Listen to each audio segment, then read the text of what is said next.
This regular Medicine Hat City Council meeting of March 20th, 2023 is called to order. We will begin with a moment of prayer or reflection.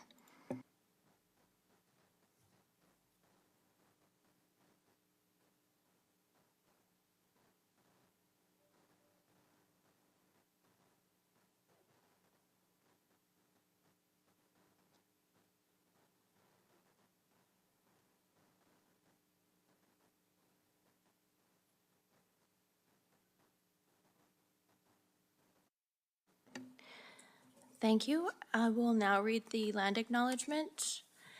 The City of Medicine Hat acknowledges that we live and work on treaty territory. The city pays respect to all Indigenous peoples and honors their past, present, and future. We recognize and respect their cultural heritages and relationships to the land. We'll now move on to councillor announcements. I know that Councillor Sharps has a councillor announcement. Go ahead, Councillor Sharps. Thank you so much. It's in reference to the events that transpired in Edmonton last week. So on behalf of Council, the City of Medicine Hat would like to express our deepest condolences to the Edmonton Police Service after the tragic loss of Constables Brett Ryan and Constable Travis Jordan on March 16th. These police officers have made the ultimate sacrifice while serving their communities. We also owe a debt of gratitude to the members of the Medicine Hat Police Service for ensuring the safety of our community every day, and to all police officers, peace officers, and other first responders across the province of Alberta. As a show of respect for the fallen officers and to remind our community of the dangers our first responders face, the lights of the Samus Teepee will be illuminated in blue until the morning of the memorial of the fallen officers. Please join us in a moment of silence to respect the fallen officers and their families.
Thank you, Mayor Clark.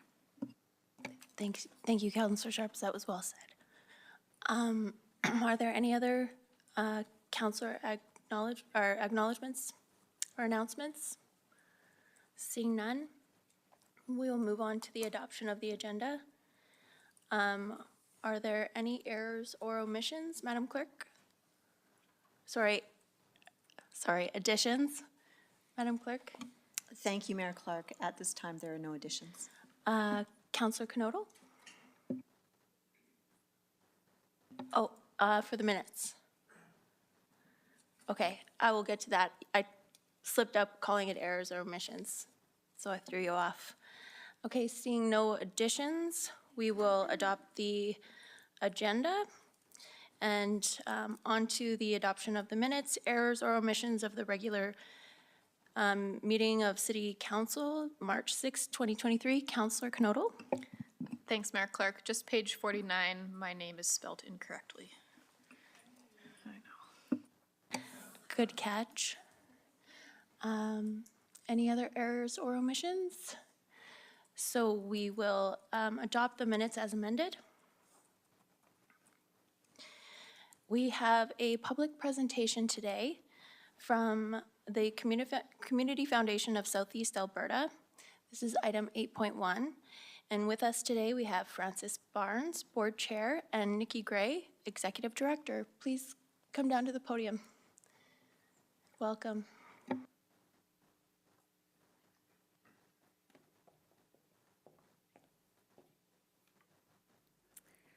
Hi, everybody. Good evening, Your Worship and counselors. Thank you for having us. As Mayor Clark mentioned, I'm Nikki Gray, and this is Frances Barnes. So thanks so much for having us this evening. So the Community Foundation, we're thrilled to tell you guys, I don't know if you can hear me if I'm here. We can hear you just fine. Yes, thank you. Perfect. So we are thrilled to share with you guys tonight the exciting impact that the Community Foundation has had over the last 30 years. Our mission is to make meaningful connections between donors and local charities for the permanent benefit of southeastern Alberta. I forgot this is me. So we are one of 200 community foundations across Canada. We were established by a local rancher by the name of John Ignatius. He made an initial contribution in 1992 of $25,000. Since then, it has now distributed $54,000 in baseball scholarships alone. When John passed away in the year 2000, he left the vast majority of his estate, in excess of $2.4 million, to the Community Foundation. So how does a community foundation work and what makes us unique? So our community foundation and the majority of community foundations don't fundraise. We don't want to compete against the charities that we already support. So when a donor is ready to make an impact by making a contribution to the community foundation, they hear our story. We help to inspire them to give. And we help engage them too with the charities that they're most passionate about. So when they are ready to make that contribution, it is never spent. It's invested, and it's from the investment revenue that we're able to grant back out to charities across Southeast Alberta, all while measuring the community impact. We have, as of 2019 and 2021, we have 4 rural community funds. This is an opportunity for local residents of these communities to give where they live, to ensure their contributions are having an impact on local needs and gaps. We operate under 3 pillars: we grow, we give, and we inspire. So we grow by engaging those donors with charities that they're most passionate about, and we grow in our endowments. It's sitting at approximately $25 million. As I'm sure you all know, the markets are a little wonky right now, so we like to say around $25 million.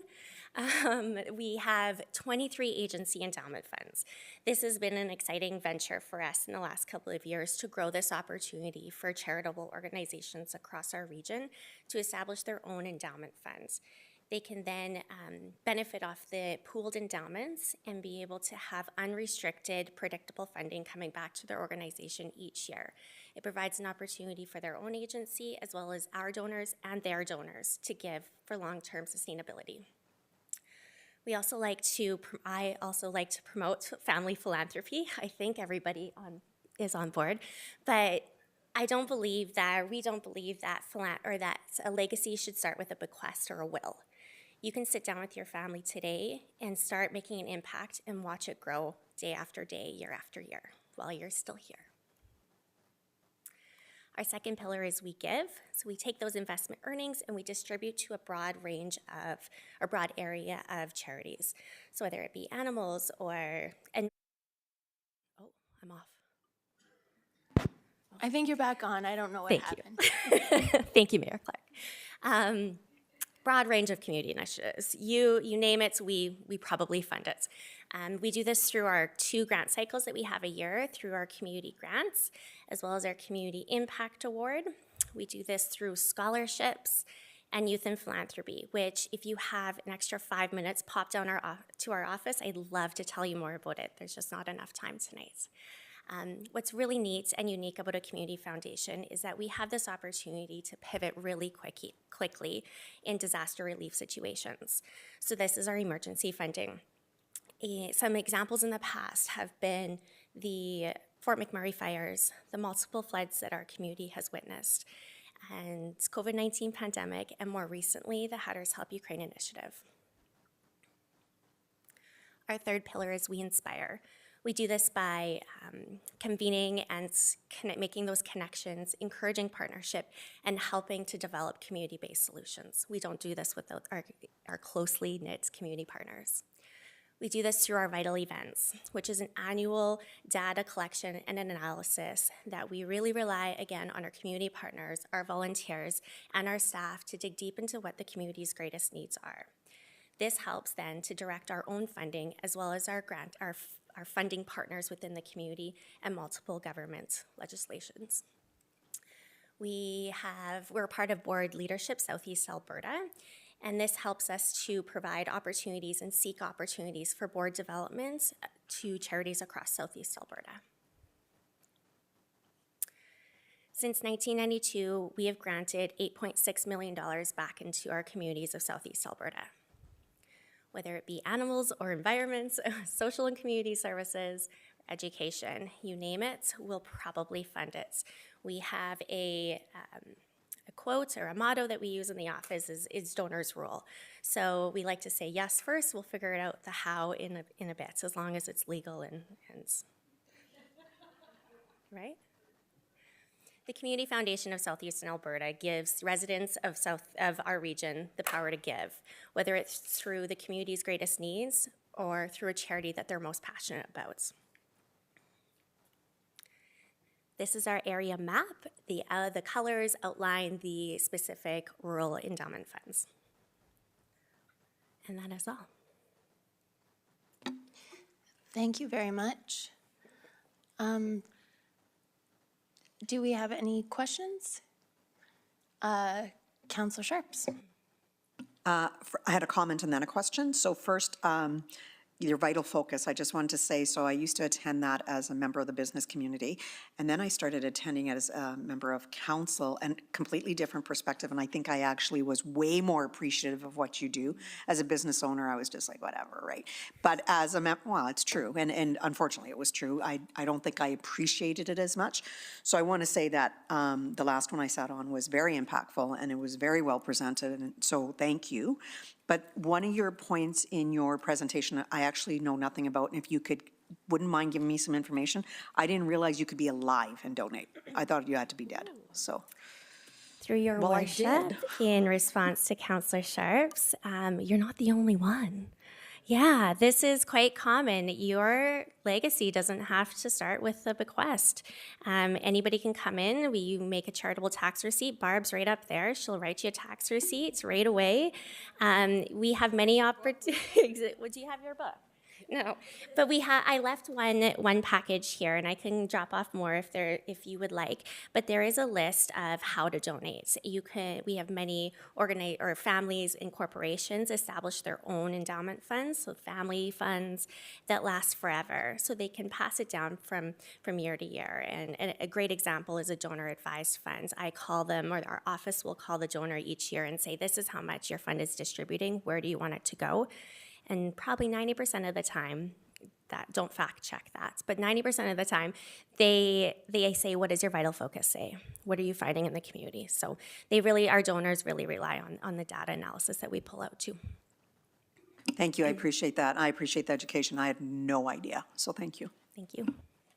Councillor Hyder.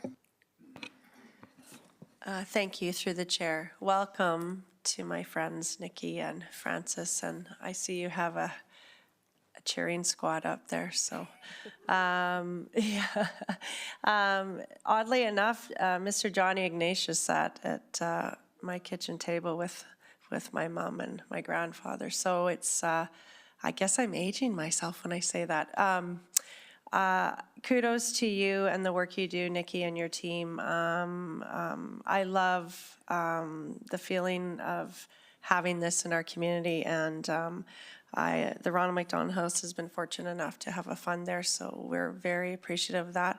I want to just touch on the youth and philanthropy. That program is crucial, I think, and it teaches children how to give back, and we have again been recipients of that. But when I speak to these kids about, well, why did you choose us, or what do you think about this, and philanthropy and giving back to where you live, they have such creative minds and a different perspective than other people do. So I love the work you do, you know that, and I consider you a friend, so thank you for coming.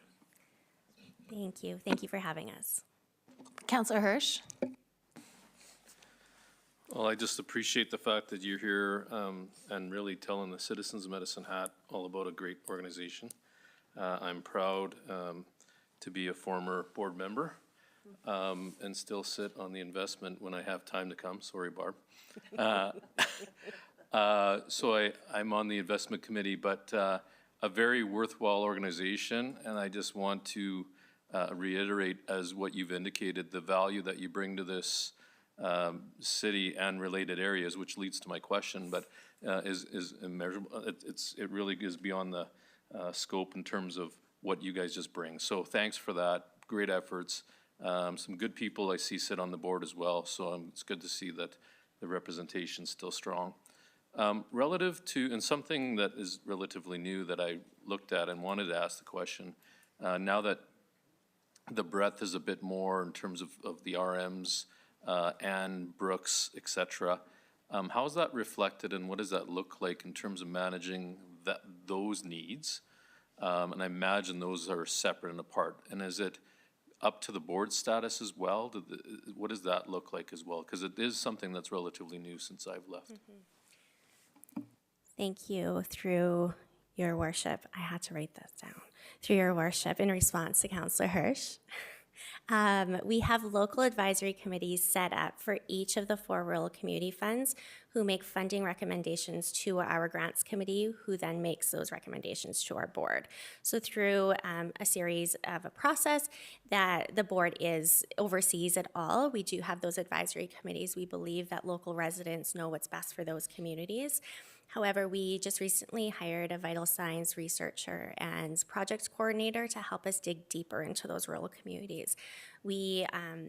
It's become very apparent, especially coming out of the pandemic, that the needs in those rural areas are uniquely different, substantially different from our urban centers, and we need to ensure that they're not going underserved. Great, thank you. Councillor Knodel? Thank you, Mayor Clark, through the chair. Welcome to both of you. It's awesome to have such a commitment to the people of our community, and both of you are serving in different ways, but I'm very grateful to both of you for the work that you do, just like everyone around the table has already shared. So I do have a question in regards to if there's a community group or an organization, a charity organization that isn't part of your structure system, what size do they have to be? What are the details of that? I think you understand where I'm headed, so maybe you can fill in the blanks for me. Absolutely, through you, your worship, in response to Councillor Knodel. It doesn't matter what size you are. If you're a nonprofit, we'll make it work. We do only give to qualified donees, so a registered charity, a municipality, or a school division, and churches who have registrative or charitable status. However, we have a declaration of affiliation process, which may have come across a couple of your desks in the past, but those charities who don't have charitable status can partner with a qualified donee to ensure they do get funding. We don't want to leave anybody behind, and working with the establishment of the rural community funds, that's exactly what we're seeing, right? They're not registered charities. They are grassroots volunteers, retirees, the same 10 people in each community doing the work. So we do everything that we can. We won't find them affiliate, but we will give them ideas on who they can partner for funding. Thank you. So I have one question. So it seems like the work that you guys do in our community, there's a lot of shared goals and values with the city of Medicine Hat. What are some areas that you feel like we could help each other support the people of Medicine Hat? That's a really loaded question, Mayor Clark. I think It was not intended to be loaded, and you don't have to answer it if you don't want to. I do want to. And Francis, you can chime in at any point. I believe that there is exponential potential on what we can do together to support the residents of Medicine Hat. That's all I'm going to say. I'll leave 2 words with you: impact investing, and maybe we can meet again another day. Thank you. So I don't see any further speakers, so I want to thank you very much for coming and sharing, and also all that you and your colleagues do for our community. Oh, sorry, I forgot Jen. Thank you very much. Thank you. Have a great and quick meeting.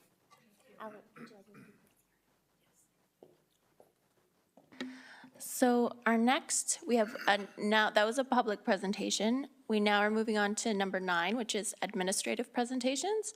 And we have a presentation from Brad Maines, Managing Director of Energy and Infrastructure, on gas wells in our backyard. Welcome, Managing Director Maines.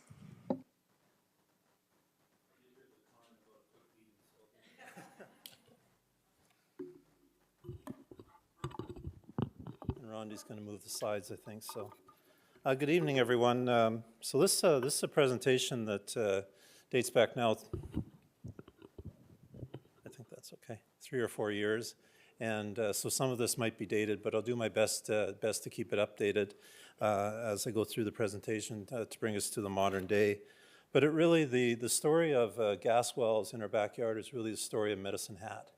And where it all started, where it began in terms of our industrial complex, and certainly the steps that were taken back in those days very much opened up the opportunities that have created the city that we see today in Medicine Hat in terms of amenities and everything else that we enjoy as Medicine Hatters.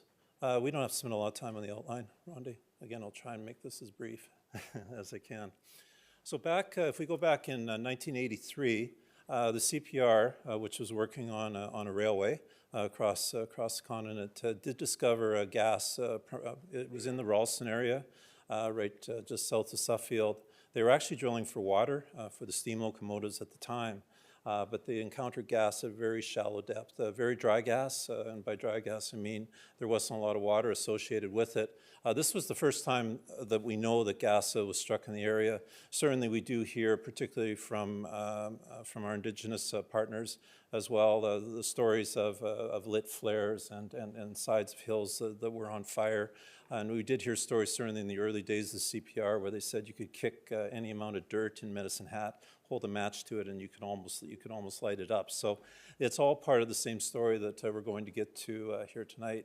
I don't want to read through all these slides. A lot of the details were in the package, but I'll just try and get through some of the highlights, particularly if we jump to 1990. If we can go back, Rhonda? Yeah, to 1901. Sorry, there we go. Shallow gas well drilled by the council to supply gas for our waterworks pumping plant. So when we look back in the history of Canada, this is one of the first examples of natural gas methane, in this particular case, being used for this particular type of application. So it was quite unique at the time, and certainly was just a sort of an indicating factor of what was to come.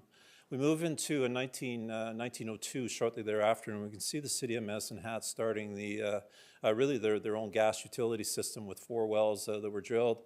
November 08, there was a ceremony, and this was the time the first gas was supplied to homes in Medicine Hat for stoves and lighting fixtures. I cannot overestimate or overstate just how early this was. When we've done our homework, the city of Medicine Hat's energy division, whether it's the electricity or the natural gas side, appears to be one of the oldest energy companies in North America. It's a point whenever I can, I make at presentations. I was in Ottawa a couple weeks ago talking about future of our electricity. And I said, you know, we've been in business for 125 years. We'd like to be in business for another 125. So it gives a great opportunity for some really good speaking points on it. Our first deep gas well was drilled in 1904 to 307 meters, and which at the time was actually fairly deep. You'll notice, especially when we get to the map, which shows the wells in our urban limits, you'll notice that a lot of them are drilled down in the lower parts of the city, down around the river, in the River Flats area, Riverside, through that corridor. And the reason was, even back then, the difference between drilling at the top of the coulee versus drilling at the bottom of the coulee was probably months and significant amount of dollars. So even though they knew if they drilled on top, they'd still hit gas, it was way more economic and quicker to start down below, just that extra 100 meters or 50 meters from that side. Of course, we've all heard the story about Rudyard Kipling with his visit and all hell is a basement at that side. So we fast forward now 45 years, and oh, sorry, Rondi, can we go back? Actually, I should probably be doing that. CMH, City of Medicine Hat, had 55 producing natural gas wells, 36 in the Northeast Field and 19 within municipal boundaries. The majority of those wells in the Northeast Field are still producing today. Thanks, Rondi.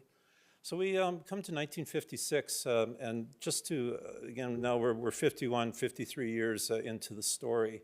There was not an energy regulator through that whole period of time. So the City of Medicine Hat was basically using their own best production practices to keep their business running and ensure safety, both in terms of the production unit, but also in terms of the residents themselves. So around 1955, the Energy Resources Conservation Board, at the time it's had multiple names over the period of time. It's currently known as the Alberta Energy Regulator. It was formed, and in 1956, or through the 1955-56 period, when the first orders of business was to assign all these wells that had appeared in the province to somebody. This makes somebody responsible for that, somebody that we can talk to about those particular wells. So we were able to find this letter. The only copy we could actually find was in a research center up at the University of Calgary, just proximal to the University of Calgary, at the Core Research Center.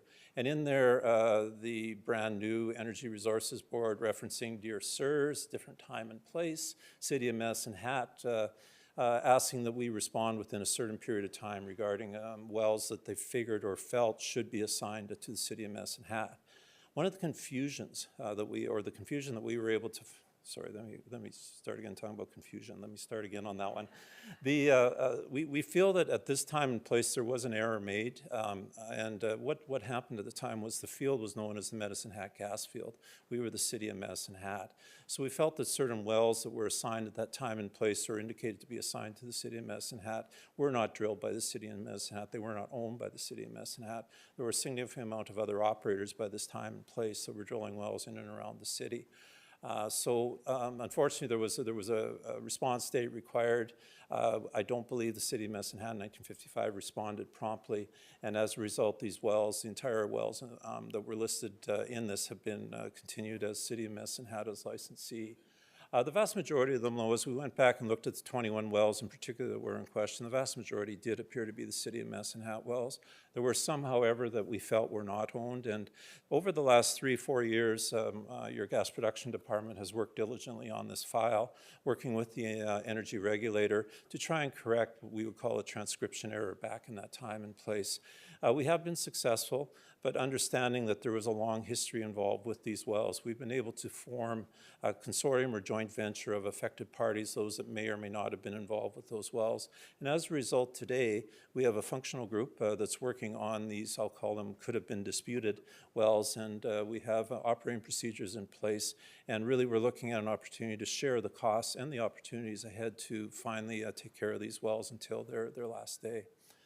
From that side. We can go on, Rondi, thanks.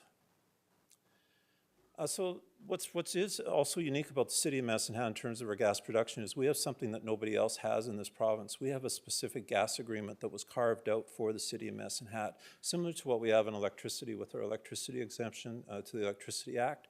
We have the same thing as pertains to natural gas. Those that came before us were very proactive in that area and talking with the government about Medicine Hat's history and how it needed to be preserved for the residents of Medicine Hat. And as a result, the Medicine Hat gas agreement, and you can see 1915 back to the federal government, and then 1930, these rights were established. But basically, they allowed for the City of Medicine Hat exclusive rights to gas over approximately 6 to 8 townships. So this became, township being 36 square miles. This became known as the Medicine Hat Gas Agreement, and that gas agreement continues to this day. We still operate within it. It had outside of the fact that it was exclusive to the City of Medicine Hat, it also provided for a preferential royalty rate, recognizing that although it was owned by Medicine Hat and its residents, it also, the provincial government at the time, did require some type of royalty associated with that gas production, just to provide some level of fairness with other operators within the province. So in 1940, two additional townships were added to the Northeast Field through additional negotiation. You can see the royalty was 1/4 of a cent on 1,000 cubic feet.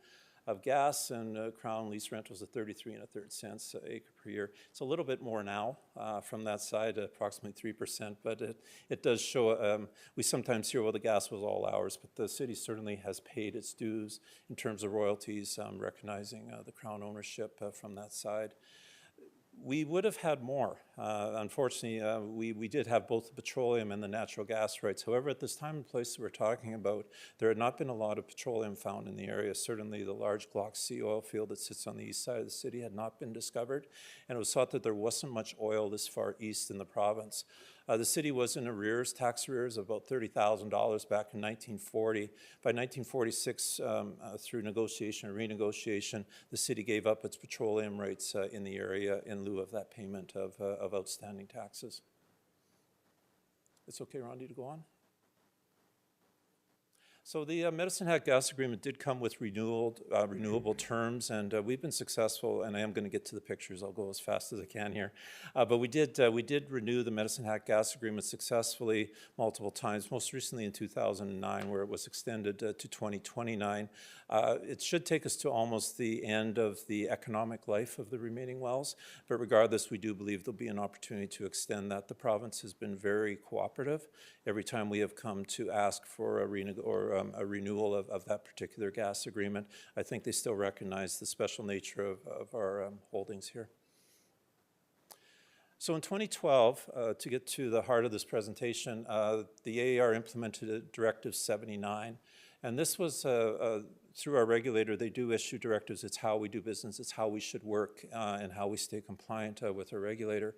D79, as we call it, sets out how we deal with urban wells in proximity to homes within the municipal limits.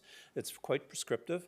It mandates how often we have to test wells, and we're still working with the Energy AAR today in terms of what we're actually going to do with some of these wells. It's a fairly regular discussion, but it's really, as most of the regulations are, they're designed to ensure that we have a business that can stay profitable, and by profit it also allows us to make enough money that we're able to repair these wells, to reclaim these wells, to abandon these wells, and to do what we need to do with these wells to ensure safety in the community. Excuse me. In addition to that, in 2018, what was then NGPR, recognizing that there was risk in our community as it pertains to even our municipal operations, we published Work in Proximity to Abandoned Wells. And this guide, originally in a very thick binder, it's now available on all city devices for download, but it really guides not only our municipal operations, but our energy operations to flag those areas where we know there's abandoned gas wells, where there could be the possibility of fugitive methane, and it provides not only what you do in proximity to these wells. Do you blade the snow? Do you lift the blade? Being cognizant of trapped methane under snow or ice conditions on the side, but it also sets out preferred setbacks for developers. And this is an area where we see so much interaction with the community, particularly the development community. And I'll be showing some pictures in terms of where we've tried to draw a compromise between safety in those neighborhoods and development, and while still allowing reasonable neighborhood development. Certainly we could say no development within a kilometer of each one of these wells, but when you see the map, that would mean no development in Medicine Hat. So we've drawn what we believe is a really good compromise between allowing as much development to take place while ensuring that those that move into that development are safe in their homes. So currently there's 313 wells within the municipal boundaries of Medicine Hat, Red Cliff, and Dunmore.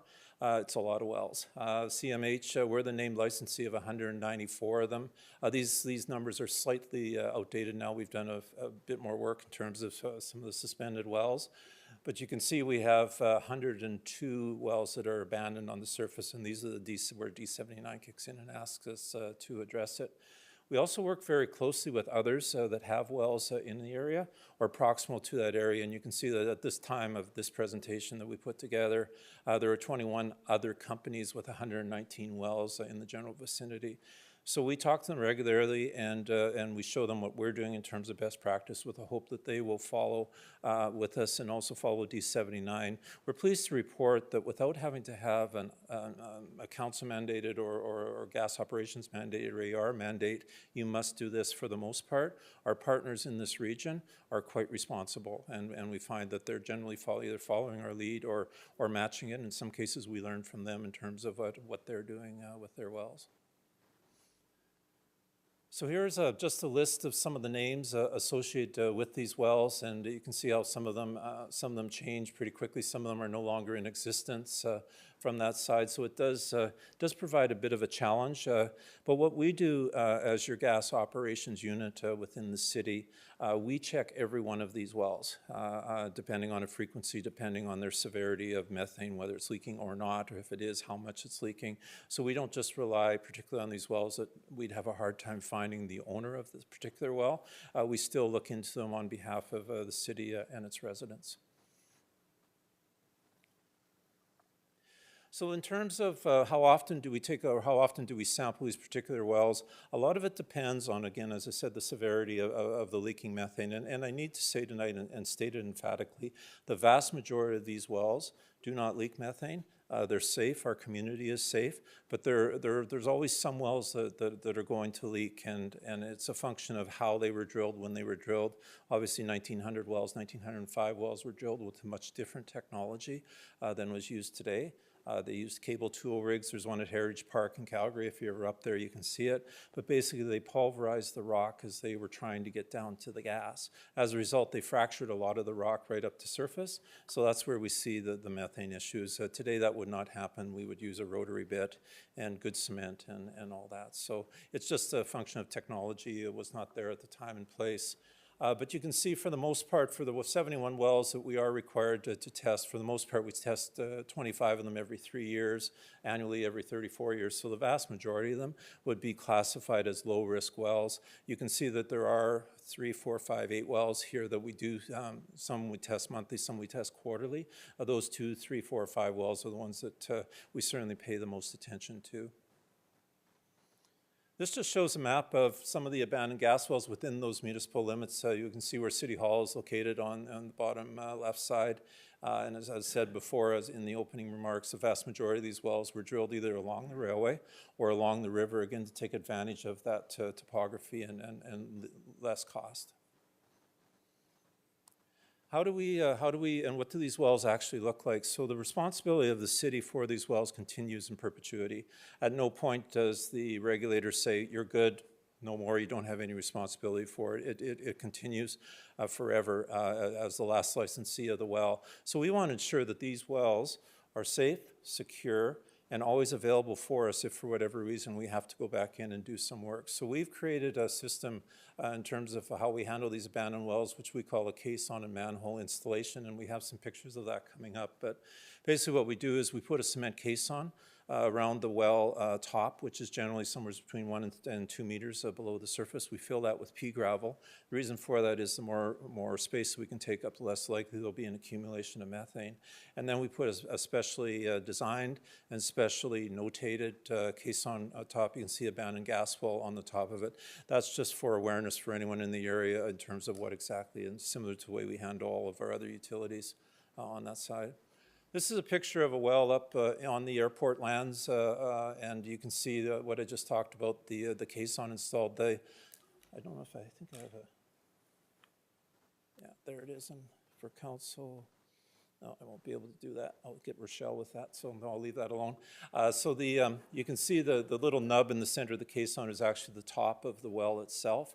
It's filled with cement, and then we put the cement caisson on, fill it with pea gravel, and then we put the cover on top. That cover is latched and bolted, and we have special tools to open that up, so those in the community who might be trying to get into it will have a difficulty actually getting in the well. There's actually nothing to really get into once you get in there. It's just more gravel on that side. But you can also see the care we take in and around those abandoned wells for vegetation growth and to ensure that they're sightly within the community itself.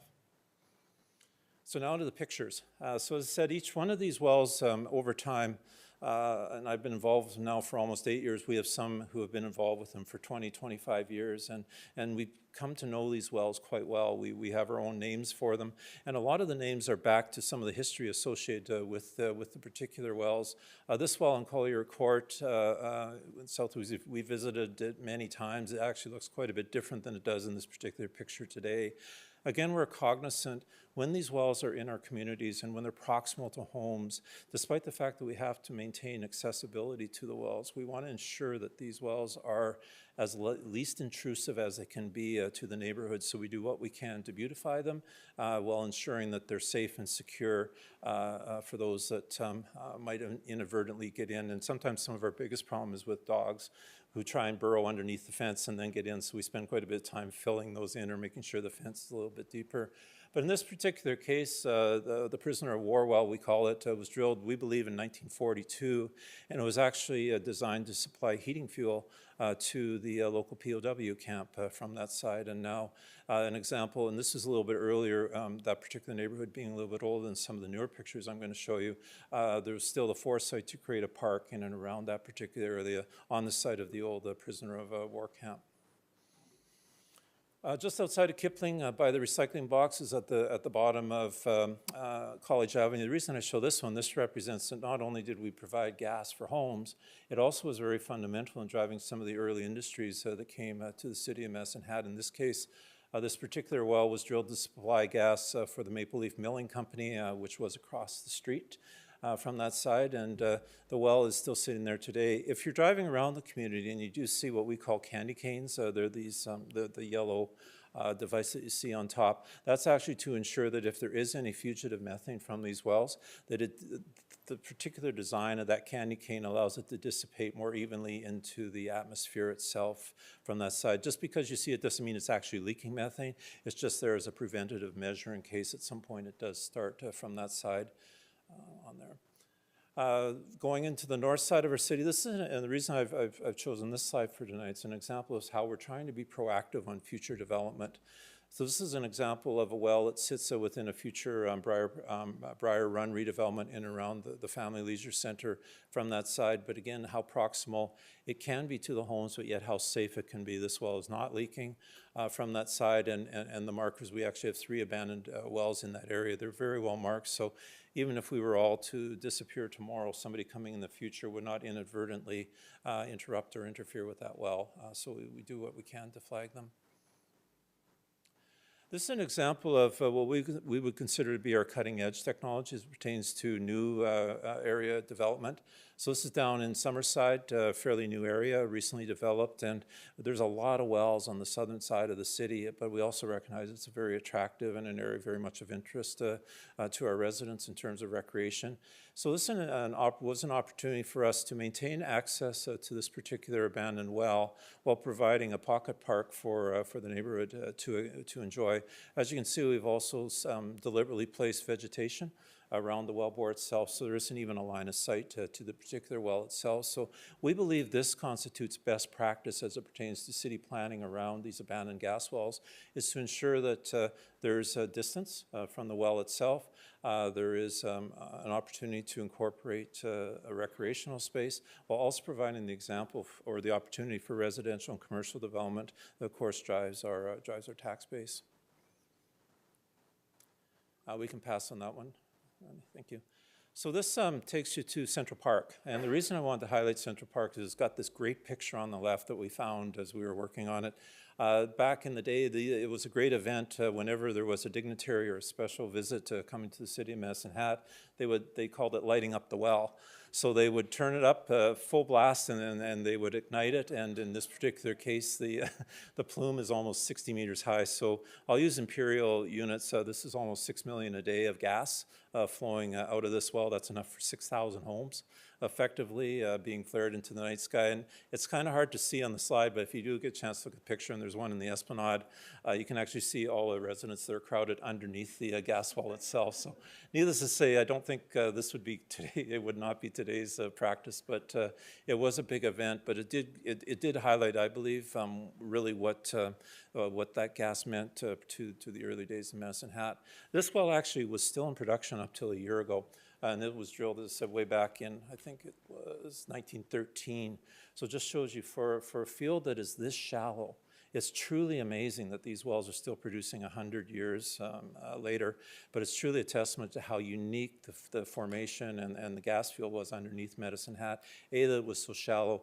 B, that there was no water. And C, it was so easily accessible and producible. And really for 100, 125 years, it hasn't given us anything but great things as it pertains to methane production. We did finally abandon the well and suspend it, and it was abandoned here last fall. We are going to keep the surface facilities for now, pending some type of, if there ever was a future redevelopment of the park. But really, there we have a lot of historical signs, and we have indicators in terms of what each part of that infrastructure, what it does for the city, what does this building do, how do we treat the gas. So whenever we do get visits, and the regulator's been down with guests, they've come down to see how do you handle gas facilities in a good manner, good production manner. We often take them to Central Park and show them this, which is why it still sits in that today. But recognizing that their homes directly across the street, it's a great example of industry and community working together. This is just another example. I showed you one from the south. This is up in Terrace Way, Terrace Green. Again, you can see this well is still producing. You can see what we believe are great offsets for these particular wells as pertains to the residents in and around. They are safe. There's no danger from that well, but it does, you can see, provide the opportunity for us to bring in equipment, if needed, to work on that well sometime in the future. So again, another example of our planning. We can go, there's a lot of pictures. We can go through Police Point, again, drilled. This is one that was actually drilled in 1983. In this particular case, so we have some propane there and some other infrastructure as well. But again, just highlight, not all these wells are abandoned, and particularly as we move into the northeast field, starting pretty well in the Briar Run Police Park, east sort of the Methanex Cancarb area. Those wells are remaining in production. We talked about our accelerated abandonment program. For the most part, that was all to the south and west of those particular areas. The remaining 800 wells are still those original wells that I talked about back in 1903, still producing in that northeast field. We can pass on that one as well. So this was just at the time, just in terms of future projects, and we've made quite a bit since this was actually put together. We've made quite a bit of progress on this. We are, a lot of these wells, again, given their date, a lot of them don't have utility right away, so that opportunity of designated space that allows us access to these particular wells. So with our land department, we've been working diligently to put in place utility right of ways to allow that access to those wells if needed, when needed, and just having that utility right of way in place. It makes a lot of conversations not have to happen. It's just, yeah, the right of way's there. We've all agreed this is the cost, et cetera, on that side. That's just a bit of information about 5 wells back in 2022. But then, so we do have 7 of these wells that we noted. They have complex gas migration issues. We saw some of the work on South Railway Street last year. We saw some of the work just recently, just at the intersection off of Spencer as well, just very recently as well. These are a couple, that one was actually private, but these are a few of the wells that just again, as I said before, given the nature they were drilled, that's why we have to go back in and see if we can try and fix and work on them. I don't think I have a picture here today, but if you do have an opportunity just outside the Viner Center, we believe is state-of-the-art gas migration mitigation. So the city started back in 2018, 2019, just ahead of the Viner Center redesign. We looked at that well and said we can do better. So that site was designed specifically to capture fugitive methane in the area. It's secure, it's safe, it's working very well. And I'm proud to say we were also able to keep the sign for the Viner Center. That was the one asked from, at that time, Commissioner Charlton. She said, if at all possible, please keep the sign. So we were able to keep the sign. Unfortunately, we couldn't keep the tree. It didn't make it, but we were able to help there.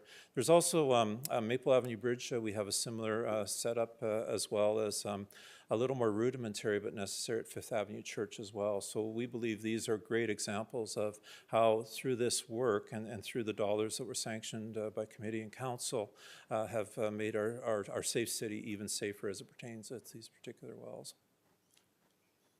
These are just some recommendations. This is just for discussion and for another time and place, but really all we're trying to indicate here is that we, over time, and I don't think we have to do it right now, but perhaps in the future we should look to try and set some type of bylaw or directive in place to, if for whatever, in the possibility that we get an operator that doesn't quite operate as we would hope they would, that as a municipality we would have an opportunity to somehow direct some of those behaviors to bring it more in line with our expectations. And currently, we do have a City of Medicine Hat 25-meter setback on these wells. We have relaxed that over occasions, down to that 5-10 meters, recognizing that if you draw a 25-meter circle around these wells, you're sterilizing a lot of land, and we don't want to do that unnecessarily. We want to keep people safe. We want to ensure access, but we think sometimes that area can be too large, or sometimes it's just too small, in which case we'll guide accordingly. So the purpose of this presentation at the time and tonight was really just to inform council and our community of the gas wells in our backyard, and hopefully we've been able to do that tonight. I had some great help. Joy Rigby, Ken Wright, they've been part of our team. They've been working on these wells for a long time. I think they do deserve a bit of a call out tonight by myself. Particularly when we were talking with the AER and when we first approached them about some of these wells we don't think are ours. We were originally told that the AER didn't make mistakes. We said, well, can we talk a little bit more about it? So we spent the better part of, or I spent some time, they spent a lot of time creating the dialogue that was finally able to get us to the point that we're at today, which is a cooperative, well-functioning relationship between the parties involved and the regulator. So Joy and Ken, Joy especially did a lot of the research on this presentation, so thanks to them. With that, I'll conclude and be open for questions. Thank you, Managing Director Mains. Councillor Dumanowski? Your Worship, Managing Director Mains, thank you for the presentation. I've seen it before, but each time you capture something different, and certainly you did today as well. I appreciate, for a number of perspectives, one, probably mostly the interests of the public who have lived in Medicine Hat, like many of us, all our lives, and notice these, or we become blinded to them, and there's curiosity at some point, and probably by virtue of being called the Gas City, you make those connections at some point. But having that presentation was quite intriguing. I just, for the sake of clarity, maybe the Directive 79 and maybe tied into it, the latter part of your presentation about the standard utility right-of-way being 25 meters, in some cases less. Is there a standard to that right-of-way or the requirement or setbacks? And just curious about that. That's my first question. Through the chair, Councillor Dumanowski, thanks. The current regulated standard is a 5-meter setback with the energy regulator. We're asking, or have historically asked, for a little larger setback, just recognizing that our development is a lot, just because of its age, is a lot more proximal to a lot of the development than you'll find in other urban areas on that side. The utility right-of-ways primarily determined by the width of the estimated width of the equipment that will be used. The equipment with technology is getting much more. It's much more packed into the equipment, so the right-of-ways actually are probably coming down in size compared to what they used to be before, and that's also a benefit from a development perspective. Smaller right-of-ways, leaner right-of-ways allow for more development in and around that access route. Thank you. Just another question, maybe or two here. So when you see some of the images, and you make the observation, some of them are fenced, and there you see piping or whatever out of the ground versus the manhole cover, I call it, as you indicated there. So the difference is the ones that are above ground are active, or are they on a different step in reclamation? Because some of them are flat surface, no fencing, they're highlighted by a yellow top, but some are completely fenced in. Can you clarify the differences? I can, again, through the chair to Councillor Dumanowski, absolutely. So the wells that have the cover on them, those wells are abandoned, and all the work has been completed on them, and they're basically in stasis. Where you see the fence wells with equipment still within the limits, those wells are no longer producing. That said, this is a presentation on abandoned or suspended wells in the yard. So the vast majority of these wells are not producing, but often cases there's two steps in the suspension process prior to turning over to reclamation. The first part is a downhole work where we're actually down below the surface working in the well. And in that effort, we actually permanently shut off the gas flow within the well itself, but you may still see some of the surface production equipment. That's the second state. Once we're comfortable that the downhole work has been complete to our satisfaction, then that surface equipment is removed. And then at that point, we put the manhole cover on, and then it goes into reclamation. For safety reasons, that's why you'll see a fence around that equipment. It doesn't mean that the wells are still producing. It just means that we still have work to do on it, and we're trying to preserve the integrity of the particular equipment on site. We just don't want anybody inadvertently, the valves are locked and they're hard to turn, but we just don't want people inadvertently harming themselves from that side. So they're really for safety perspective. And maybe just parting comment, I appreciated the other part about the number of wells, I think 120 that are owned or formerly operated or currently operated by other providers within the jurisdiction, and yet we participate, we actively monitor. I mean, it's a testament to the rich history that we've owned and preserved, but also the need for enhanced monitoring from the standpoint of standard health and safety regulations. So I appreciate that. I was curious if any, and you didn't touch on maybe the one that is in the old downtown area next to the Inspire Cafe. I know we had one at the back there. And do we have any wells that, I guess we probably don't, but do we have any wells that would fit within or fit under the definition of orphan well or have gone for support? Some of the wells that we maybe monitor but aren't under our immediate responsibility. Are there any relationships with orphan well around abandonment or support for those wells that we feel maybe need enhanced monitoring or fencing or I guess sniffing devices or whatever it is that offset the gas, but yet are not under our jurisdiction or responsibility, and we have a relationship with orphan well to deal with that? Is there anything within our immediate area? Through the chair, Councillor Dumanowski, so basically four types of wells. So they're either the ones that we own and control.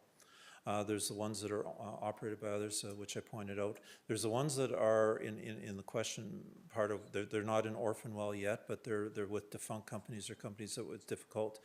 So for the two of those, the ones that we own and those that are in that gray area, we monitor. We have a responsibility for safety within municipal limits. So with that, that provides us the opportunity to monitor those wells that may have questionable ownership from that side.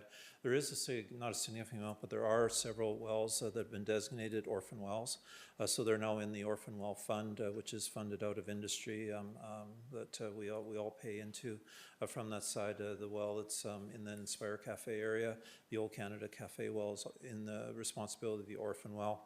We work closely with Orphan Well just to ensure that our particular standards are being adopted for those orphan wells, and it's an excellent relationship from this perspective. We talk quite often on that, and particularly when it comes to work that may be done or planned around those wells, we want to ensure the least interruption to our residents' lives and commercial lives as well. So we work very closely with them on planning and also coordination on that side. So yeah, I'd say that, I don't believe of the wells we know, and we think we know all of them, there's one or two that we think still might be out there that nobody's found yet on that side. But for those wells that we are aware of, somebody is looking after them. Well, I appreciate your openness and transparency around this issue, so thank you. Thank you. I have Councillor Knodel and then Councillor Van Dyke and Councillor McGrogan. However, our speakers list did crash, so if you wanted to speak and you're not one of those people, please press your speak button again. Councillor Knodel. Thanks, Mayor Clark. Through the chair to managing director of Mains. That's, my brain's a little bit off, sorry. So I have a list, just so you know. So I'll go one at a time, and they can be short answers. I just have lots of curiosity. So often with energy production, a history of disasters will lead to innovation and technology. And you'd see, like, my partner's currently studying power engineering, and a lot of the innovation comes from those disasters. So do you know if we had any disasters in our history that were foundational to innovation and development? Through the chair to Councillor Knodel, I think as a city, we've actually been very fortunate that we haven't had more issues, and I think it's a testament to our long history and how involved we've, and actually being an owner of a lot of the wells themselves, that we've just had a safety standard pretty well from day one.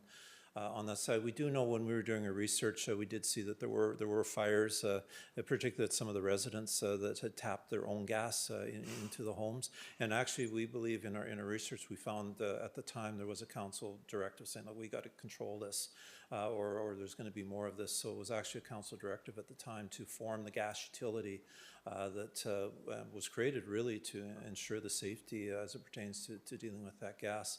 We weren't able to find any other recent examples. Fifth Avenue Church was probably the one that was most flagged for us. There were a couple of fires in that property that dated back into the 40s and 50s. The cause was unknown at the time, but we wondered if at the time it was, or we're wondering today if at the time it was caused by leaking methane.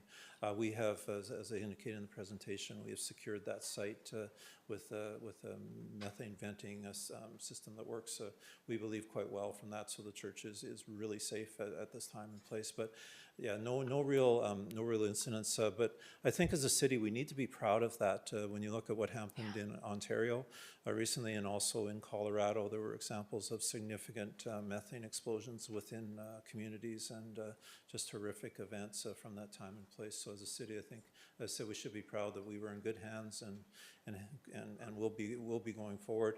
A lot of credit, and I believe he's deceased now, but George Summerstad, who was the gas utility lead back in the 80s, 70s, and 80s. He was the one that really first recognized the issue. At that point, the wells were starting to be abandoned, that there was a potential issue. So he's the one that first instigated the testing program to go around and start to test these wells that have been abandoned, suspended, to ensure they weren't leaking. So a lot of legacy today would be attributed to his excellent work at the time. Awesome, thank you. Do we have any patents that we've created as a result of our company, and do we benefit from those patents? Through the chair to Councillor Knodel, no, we don't at this point. The majority of what we've put together has been utilizing other people's technology. It's just the way we put it together in terms of ensuring there's that community ambiance, shall we say, around it from that side that perhaps would be unique. But like so many things, we don't seek to make money out of this particular aspect of it. It's all about urban safety. Awesome, thank you. So with abandonment at front of mind, do our gas well expenses and profits, how do our gas well expenses and profits look and compare to when production was at its prime? I've heard a story, and I believe it's true. There was a time in the late 90s where there was a question of whether the city should actually be collecting income tax, or collecting a property tax. The revenue that was flowing from the gas field was that monumental from that side, and of course that continued into the 2000s for a while, and then that changed from that side. The work that we've done on the abandonment program, if we go back to 2014, 2015, we had a long-term gas contract that had expired, and that triggered some of the large losses coupled with the gas price collapse. So this started in late 2014. So that went from a situation where the gas division was kicking off enough revenue to say we don't need property tax, to a projection of $35 million a year loss for a long period of time. We, through the abandonment program, through our dispositions, through other things we've done in the area, we've been able to turn that around. And this year, I don't have the exact number, but it's probably between $5 and $10 million in earnings from our gas production. So a significant change from projection of eventually we're going to run out of money to today a profitable business, I think, is testament to council's decision, the committee's decision in the past. Let's move ahead with this. Let's fix the problem. We don't know if gas prices are going to come back from that side. So that sort of gives, in a very short synopsis, sort of the history of the gas department. Perfect, and I'll be super quick, I've got 1.5 more, one and a comment. So just, how do wells get identified from the get-go? At this point, if there's these lost or unidentified wells, is there technology to identify them? Surface scanning or? Through the chair, Councillor Knoll, excellent question. We're actually looking at, there's drone technology currently available out there that does recognize fugitive methane. So we're looking at whether that might be something that we might utilize within the city. As I said, we believe that we've identified the vast majority of the wells, but we do know particularly there's 2 wells that we know the approximate location of, but they've never been located from that side. So in those particular cases, and we will drive to the very end to make sure that we do everything we can. We're looking at utilizing technologies such as that to locate those 2 fugitive wells, I'll call them, from that side. But again, we have to recognize this it's not a long time but it's a long time ago, and record keeping just wasn't to the extent it was. The one well in particular, all we have to go on is a picture of a farm. We believe the well was drilled for the farm, and just trying to put that farm then in the context of modern day Medicine Hat has been a bit of a challenge from that side. But certainly we have gas distribution crews that drive around the regular monitor these wells, and we would expect that if there was a well out there that was leaking significant amounts of methane that we had not found, something would have happened by now with that particular well, but that still doesn't mean we're going to stop looking for it. Awesome. Last thing. When you said that you had nicknames for these wells, I imagined things like Kyle or Chad, but then you shared that they're just more logical, but I thought it was funny in my head. Yeah, no, they're mostly, we try and get the historical reference to it. These wells are all identified by a series of numbers and a couple of letters, and for us, just when we're talking about, it's much easier to talk about the prisoner of war well or this. It just helps everybody knows where it is, they know what it is, without having to remember all the digits. Councillor Van Dyke. Thank you, and I'm not going to cover a lot of the stuff that Councillor Dumanowski talked about, other than to say that I appreciate the work of the groups that do so much around safety and regulatory compliance in this area. Kudos to our staff that make sure that they're doing everything correctly and safely for the residents. And I just wanted to thank you for the presentation, because I love anything current or historical that showcases the exceptionality of Medicine Hat, and I think that this is one of those areas that does that. So thank you very much. Thank you, Councillor Van Dyke. Councillor McGrogan. Thank you, and through the chair, thank you for the presentation. I've had the pleasure of seeing this in the past as well, but I'm just wondering if, for the community's sake, if you could mention on our abandoned wells, the yellow wells, some have the candy cane, as you called it, and some do not. Yep. What would be the purpose of some having it? Is there a certain amount of methane that you know or is leaking, or what would be the reason? Through the chair to Councillor McGrogan, yes, so when there's a candy cane present, we believe based on historic performance of that well, there's a possibility that it may episodically start to leak some levels of methane. So that candy cane is designed to dissipate that methane if that does occur. Generally, if you don't see the methane and you see the manhole cover on top of it, that generally indicates that we don't believe at this time and place it's capable of that episodic production.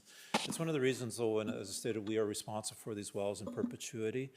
At any time or place, something can fail, so it's that responsibility long-term, and that's why we have that preventative measure in place. It's an easier opportunity for our gas crews to measure if there is any fugitive methane when that candy cane is in place, versus trying to get the testing wand in through the small holes in the manhole cover itself. It's just much more efficient for them to measure off that dispersion device. All right, seeing no further questions, I would like to thank you for coming and presenting to us today. And of course, thank you also to Joy Rigby and Ken Wright for all of the work that they put in researching so that we could get to this point. Well, thank you very much, Thank Mayor you. Clark, and thank you, Council. All right, we have no public hearings today, so we'll move on to item 11, which is committee, commission, business, and business arising. 11.1 is 1.1 is Administrative and Legislative Review Committee meeting minutes of March 15th, 2023.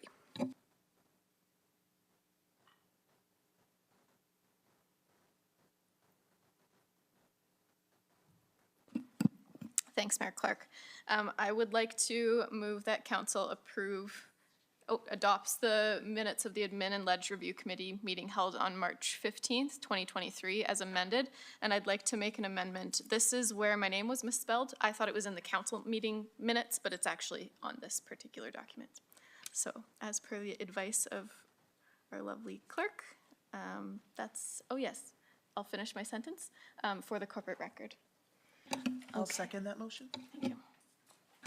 All right, thank you. Any errors or omissions? Seeing none, we will, other than as amended, we will vote.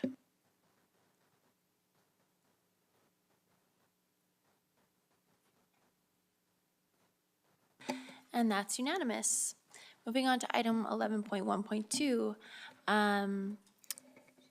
In Councillor McGrogan's absence, Councillor Knodel was as vice chair, acted as chair. Do you have any meeting highlights from the meeting?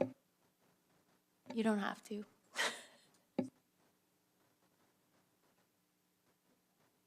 I will pass on this opportunity. I don't think there was anything extremely noteworthy in the public meeting, so we will leave it at that.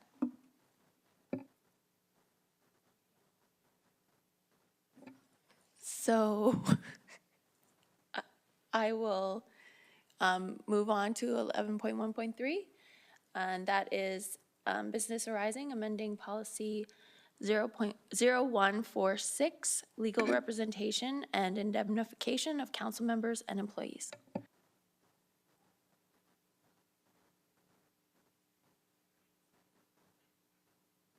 I move that council approves amending section 20 of policy 0146, legal representation and indemnification of council members as presented.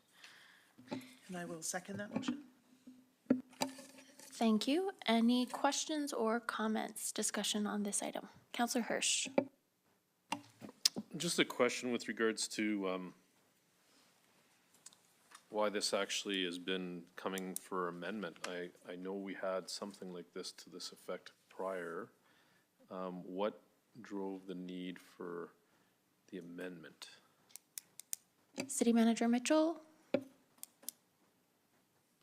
I came through the middle of the process, so I'm going to throw it over to City Solicitor. If I'm looking up to the heavens, are you there, Ben? In the interim, just from the briefing note and Yeah, there he is. from our discussions in ALR, I think it was an effort to reduce the number of people who came into contact with particularly sensitive information that could be involved in a legal case. City Solicitor Bullock, do you have anything to add? Good evening. No, I think that covers it, Mayor Clark. I don't recall specifically how this was raised. It may have come up at an administrative committee meeting a few months ago. But the mayor has characterized it correctly. That it's just, the intent is just to reduce the number of individuals that the city manager would be required to consult with before making a decision about paying legal fees. No, I appreciate follow-up? it. And I can, obviously, it's just written there about the confidential nature, but my question is how did this come about? Was it part of a policy review, or were you sent a missive from another organization, or how did this come about?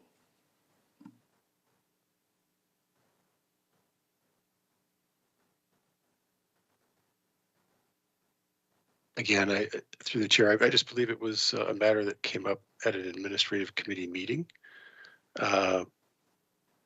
Don't recall specifically how it was raised. It may have been that a council member was facing some legal matter or potential legal matter and thought that the current wording of that section was needed to be reviewed. I just don't recall specifically. No, thank you. Councillor Sharps?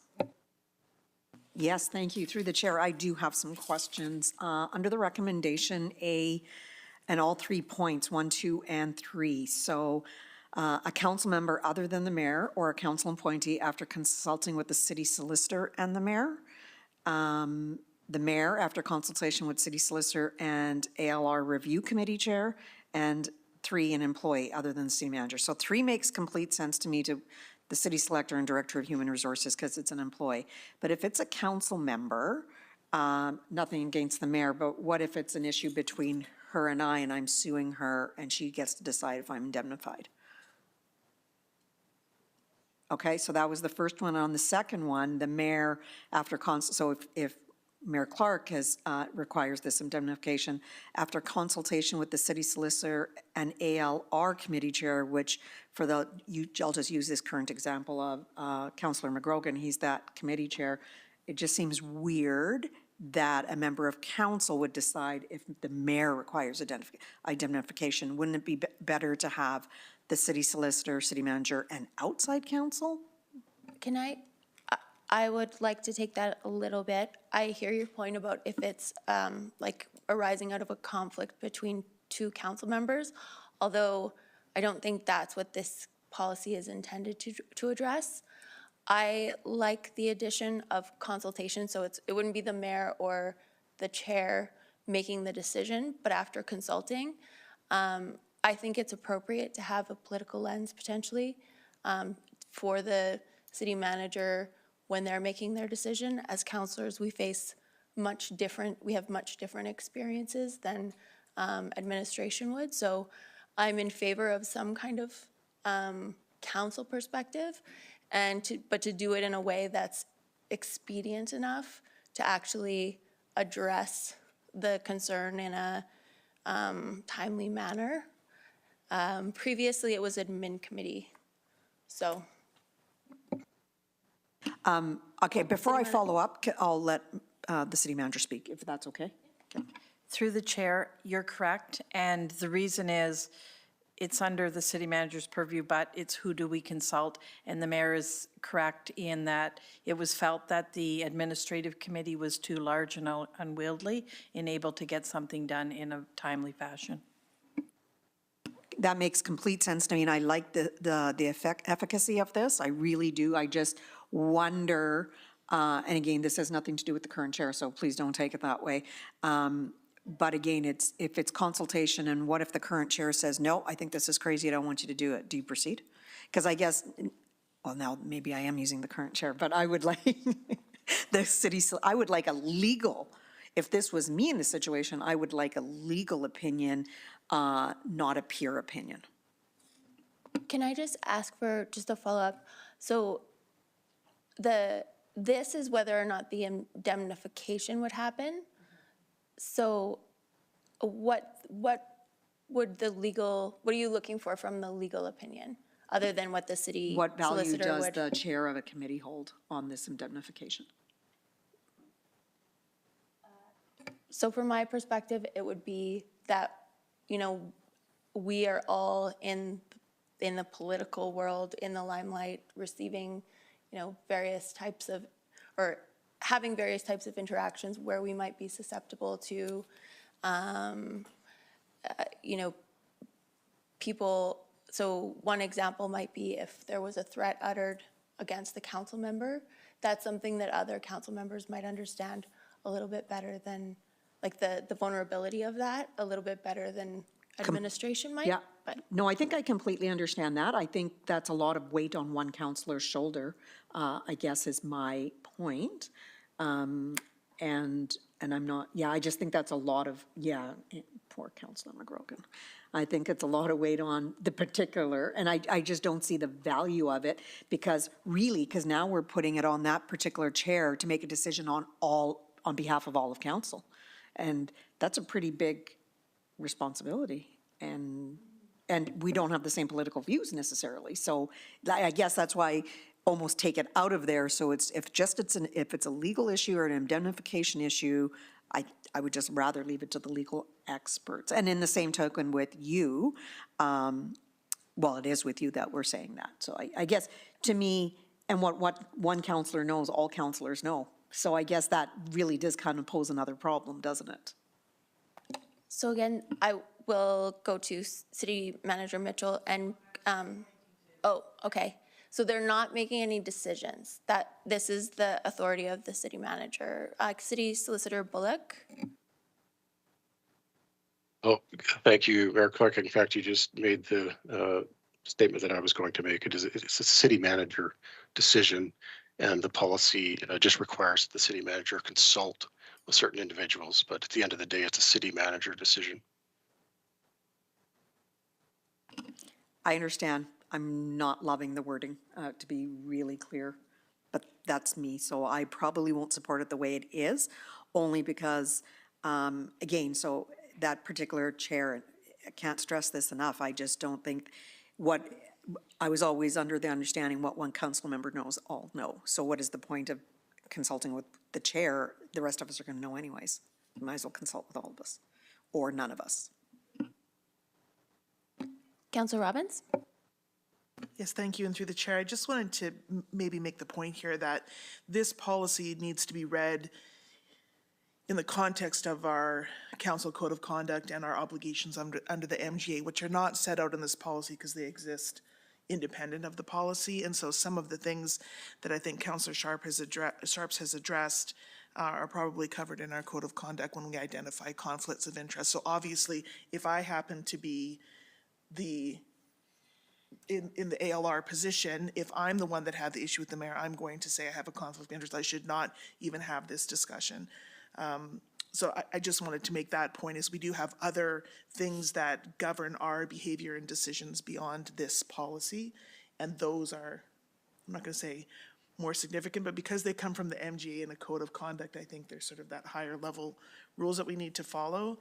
And everyone's made the point. We had some discussion of this, that it's merely consultation, not decisions. And I think I asked very similar questions, Councillor Sharps, about like, why does the mayor get to choose? And then, of course, I read it and said, no, it's all just consulting. So thank you. Councillor McGrogan? Thank you. Through the chair, this is a question, not a suggestion, but I'm curious. I know in my previous life, we had a indemnification clause in my contract that just said, if I'm in the course of my duties, and then there was clauses if it was, didn't hit a threshold, then, I'd be on the hook for some of it. But I'm just curious why, or if we've considered just having an indemnification clause that say when we're in the course of our duties, that we're indemnified. That's simple. I'm curious of the answer. City Manager Mitchell, that's a good point. That's a great point, and I'm going to throw it up to City Solicitor Bullock. Did we consider this? Through the chair, so this particular clause, section 20, it's kind of there to address sort of unique situations that aren't otherwise addressed in the policy. So for just certain types of situations, and so for the majority of situations, if you're seeking an indemnification, there's a process set out for that in the procedures where the claim would be, or you would make your application, it would be reviewed either by the city solicitor or by an external lawyer. And as long as it was shown that the conduct was undertaken in good faith in the performance of your duties, the indemnification would be provided. So section 20 is just meant to deal with some unusual situations. For example, if someone was seeking to have their legal fees paid in order to obtain advice in response to a potential threat of a legal claim, that's where this section would come into play. So I don't know if that answers your question, Councilor McGrogan, but. No, it doesn't really. And again, just this whole conversation is about how do we protect, I guess, I want to call it the privacy of the matter. If we want to protect the privacy of the matter, why isn't it just I guess I'm curious why it wouldn't just be a given that we're indemnified, and then there's a process after the indemnification, if it's frivolous or vexatious in nature, whatever you want to call it, that there's not some mechanism there to then, halt the indemnification. So I don't think he answered that, but thank you. So perhaps your question goes beyond just even this one clause. It's for the entirety of the indemnification of councillors. it should just be a given that if it's in the course of council duties, then we should be indemnified. Counselor Knodel, did you have your name on the list? I'm not sure. It seemed to go on and on and on. Okay. Counselor Robbins? Yeah, I just wanted to add, thank you, through the chair, that it also includes people that we appoint to committees. So it is a broader question than merely council and mayor. There are people who apply to be appointed to committees, and we go through that process, and this indemnification policy applies to them as well. So it is a great question from Councillor McGrogan that maybe requires some additional thought. And in fact, it does already appear that there is potential for rescinding of indemnification. Councillor Sharps? I agree. I think this is, needs to be divided. So maybe the legal representation, so it's a policy amending legal representation and indemnification of council members and employees maybe just needs to be council appointees and employees, and then have a separate indemnification, as per Councillor McGrogan, very clear on just council. I don't think we need to be lumped in the same thing, because he's right, in the course of our duties, we should have indemnification. City Manager Mitchell? Yeah, this is extremely convoluted, and I don't think it needs to be this convoluted. So I would suggest that we bring it back and have a look at it and answer those questions. I suppose one other question would be budget for these items for council, if we're going to do a more broad indemnification, whether we look at insurance or some other type of funding mechanism. Okay, so we have a motion on the table that council approves the amendment.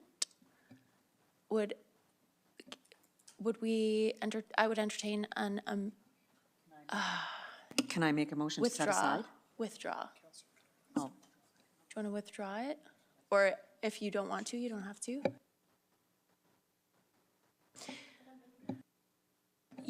Yeah.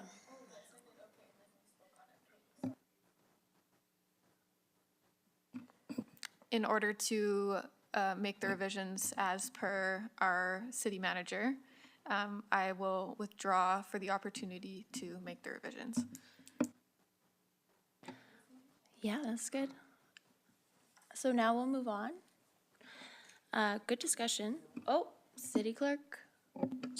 Sorry, I was going to make a motion. Is that what you need, City Clerk? Thank you. Through the mayor, it sounds like there's a will of this council to make a motion to direct administration to take this back and make some amendments. So it would be advisable for this council to make such a motion. Councilor Robbins. I will make a motion that we ask city staff to return this matter to a future meeting, and I'm just looking at City Manager Mitchell to see what a reasonable date that might be. Second meeting in April? So April 17th? Yes. And would you like to be more specific about what they do prior to returning it? Yes, to review the indemnification generally, as opposed to how the policy is currently worded. Generally for council? Yes. And through the chair, for clarity on separating council from committee appointees as well.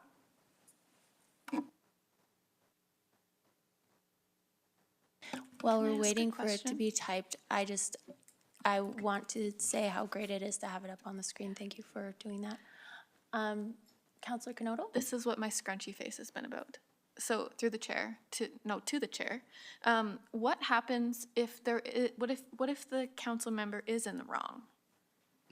Don't we need a motion on this first? So, but I was just asking a question in regards to this. So I would say that would be dealt with in the policy in terms of rescinding.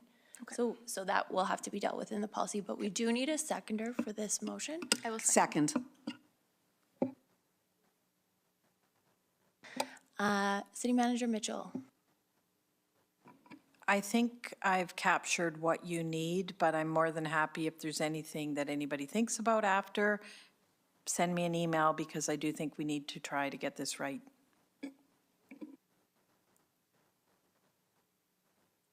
I will maybe make one point on this motion. So I think this kind of goes back to, the way some of our policies are worded, tries to not shoehorn, but take what applies to employees and also apply that to council, which isn't really analogous.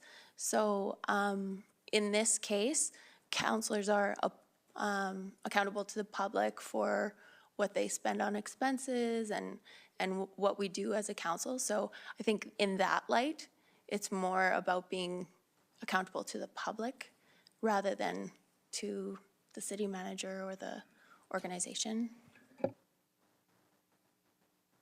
Any further questions or comments on this motion? Seeing none, we'll vote on the motion.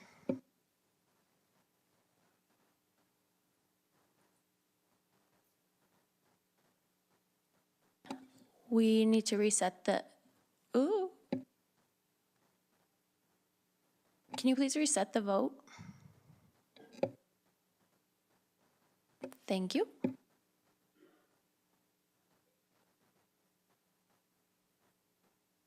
That's unanimous. Great discussion. Moving on to item 11.1.4, bylaw 4734, to amend the AO bylaw.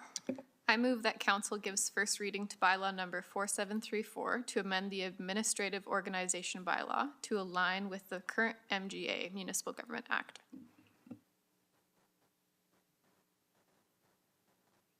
I second. Sorry, Counselor. Thank you.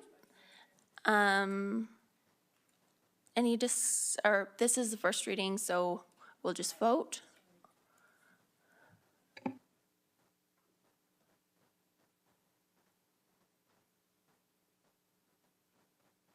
That's unanimous. I move that council gives second reading to bylaw 4734. I second that motion. Any discussion on this one? Councillor Knodel. Sounds good. So as per the discussion we had in our open meeting regarding the administrative organization bylaw, this was just a opportunity to not have a doubling up. So whatever revisions were made in the MGA were no longer, our AO bylaw no longer needed to hold that same information. So there was not two of the same thing. If anybody needs to correct me, that would be fantastic. Or Councillor Sharps? I appreciate, again, the efficacy. Can we just have an understanding of what the MGA changes were so the public knows what we're voting on? City Solicitor Bullock? Yes, through the chair. Yeah, the MGA was amended in 2022 to require capital and operating budgets to be adopted by a municipal council by January 1 of that calendar year. And so we have a clause in our administrative organization bylaw that is in conflict with that new statutory requirement, section 21. And so we're just recommending that it be repealed. Just a follow-up, so there's only one change? That's correct. It's just a repeal of one section of that bylaw. Thank you. All right, seeing no further speakers, we'll vote on second reading.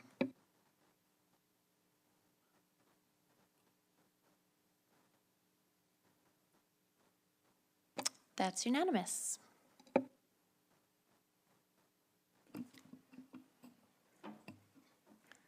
should we do the third this time around, or do we have to wait? We can do it today? In order to have third reading, we'd need unanimous consent, a motion that we unanimously consent and a Well, vote. it's right in there. Okay.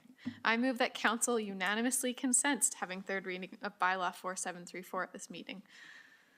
I'll second that motion. Okay. Discussion? Seeing no speakers, we'll vote on the consent. That's unanimous. All right, I move that council gives third and final reading to bylaw 4734. I second the motion. Discussion? Seeing none, we'll vote.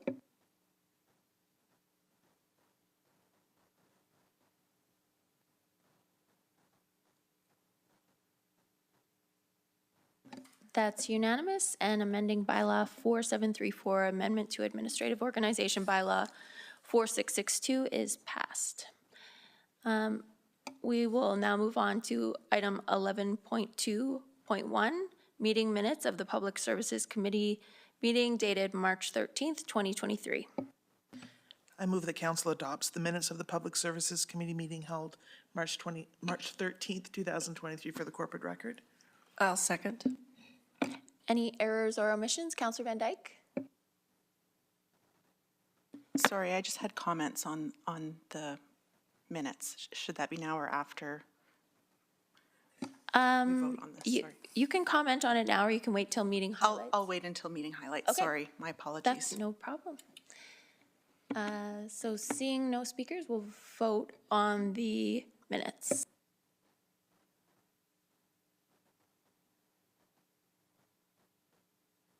That's unanimous, and the minutes are adopted. Moving on to 11.2.2, meeting highlights. Councillor Robbins, do you want to give your meeting highlights, and then, or Councillor Van Dyke, do you want to ask your question? Sorry, it's just two comments, and I don't want to do like last time. But I do want to address a couple of things because I've had reach outs from residents about them, so I wanted to speak to them specifically. And it was the, sorry, I've got to get it big enough that I can read here. The Medicine Hat Ancestors Reburial Project. So I've had a lot of interest and concern from the community around this issue for quite a while, actually. And so I was really happy to see it come forward in this meeting. We've been talking about it in Public Services for quite a while, but now there is a website, on the city website, there is a section available with information about this project that gives specifics about it.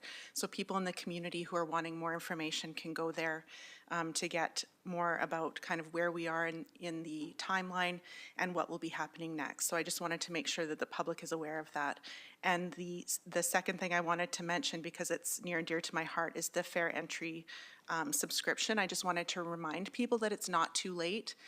You can anytime during the year apply for the Fair Entry program. So there is still funds available in that budgeted item for members of the community, and that will give you a reduced rate in swimming lessons and access to rec facilities, to Esplanade arts programs, to utility rebates and public transit. And so a really high value opportunity there in the community for our residents. So please make sure you check that out.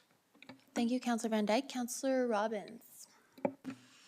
Yes, thank you. Through the chair, I just would highlight that the grant application for the community vibrancy grants is not over yet, so you have until March 31st to apply. So just if anyone out there listening was going to apply for a grant, there's still that opportunity, and all the application details are on the website. We had lots of other highlights, but I'll just stick to that because it's time sensitive. Thank you. Councillor Hyder. Thank you, through the chair. I just wanted to comment that was my first Public Service Committee meeting as Vice Chair, and I thoroughly am looking forward to be part of this. So Managing Director South, I appreciate all your hard work with this, so thanks. Councillor Sharps. Yeah, just a quick thanks to Managing Director Stout for making sure that Facilities for the Future got onto that agenda. I know it's been a hot topic, and I just want to make sure that if it's scheduled to come back to council in May of 2023, and I'm just going to suggest that we're really prepared for a very feverish conversation on that. I'm just going to say it needs to come back in May and be really well versed, because there is a lot of questions from this council. Councillor Dominowski. Through the chair, I too wanted to just speak to the Fair Entry subscription rate update. I noted that there were 309 successful applicants, of which 66% applied for utility relief, so it's about a $203 applicants. I reflect on the conversation and the endorsement council gave around utility relief and the costing, and I believe it was based on 11 or 1,200 possible applicants. So I did make notice at that point that I would be watching it closely. So I am, that we obviously haven't even come close to hitting that total. So council passed it, I supported it, I don't want to go back, but I know there were efforts certainly to create a relief higher than what we had initially passed, and the concern was if we hit 11 or 1,200 folks that we might hit a ceiling of what we were comfortable with earmarking, but at 203, we're far from that. So perhaps it can be revisited in the future, but thank you for the update. I would note that after this item, I would entertain a motion to take a brief recess. Managing Director Stouth. Thank you, Your Worship.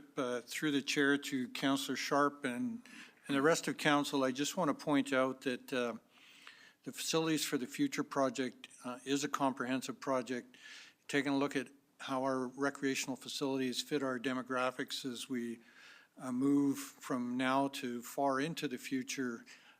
It's far more comprehensive than simply doing an analysis based on known repairs to facilities that are ahead of us versus replacement cost.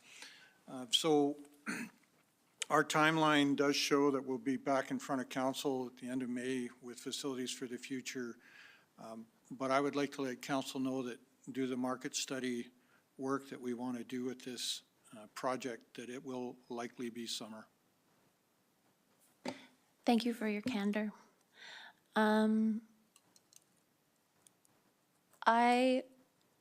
There's no further speakers, so we'll be moving on to Municipal Planning Commission next. I am wondering if, I'll make a motion to adjourn for 5 minutes.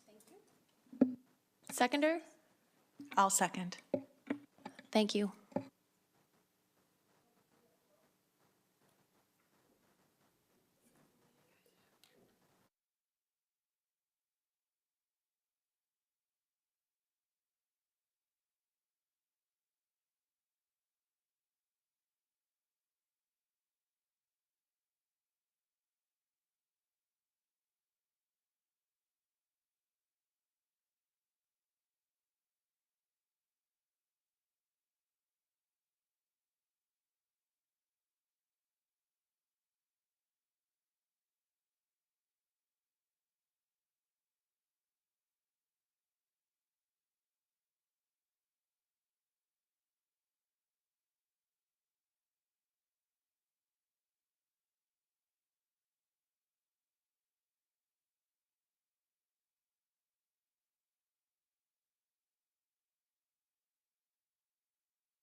We next up have 11.3.1, Municipal Planning Commission minutes from March 8th, 2023.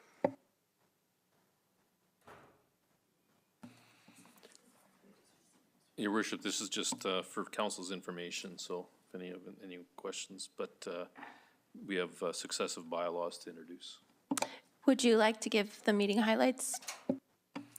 Well, the bylaws are laid out in front of us, and we will be discussing them soon. But it was good to have commission get back together again. It was a few months since we weren't meeting, so everyone felt comfortable and excited to contribute to the commission. So, good meeting.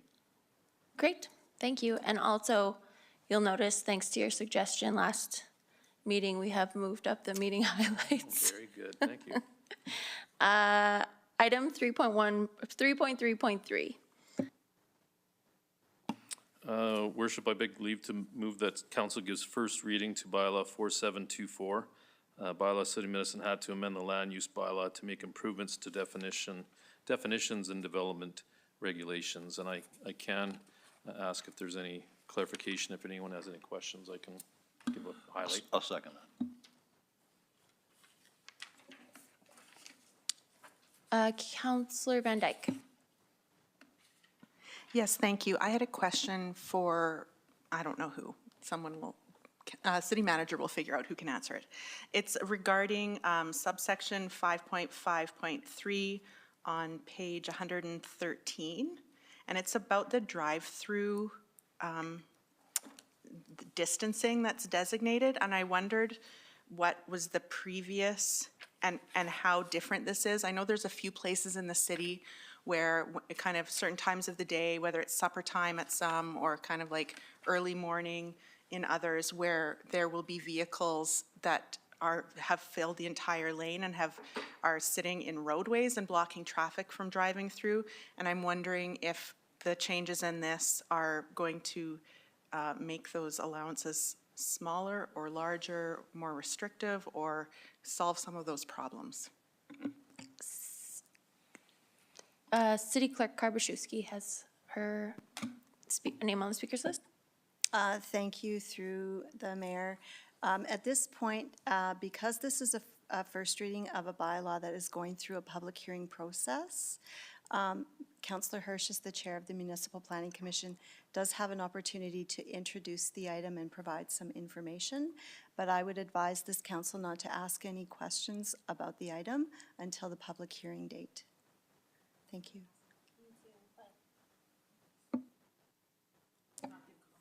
Yeah, I guess since it's first reading, we'll just read it, but I was under the impression that we could ask clarifying questions. But I'm fine. Are you okay to wait? I'll wait. Okay, thank you. City Manager Mitchell. Through the chair, so City Clerk, if you can just clarify that, my understanding is that the first reading is just to get it on the books before the public meeting. Is that correct? Thank you through the chair. That is correct. The current process outlined in the MGA does allow for an introduction of the topic, but not for discussion or debate. All right, we'll vote.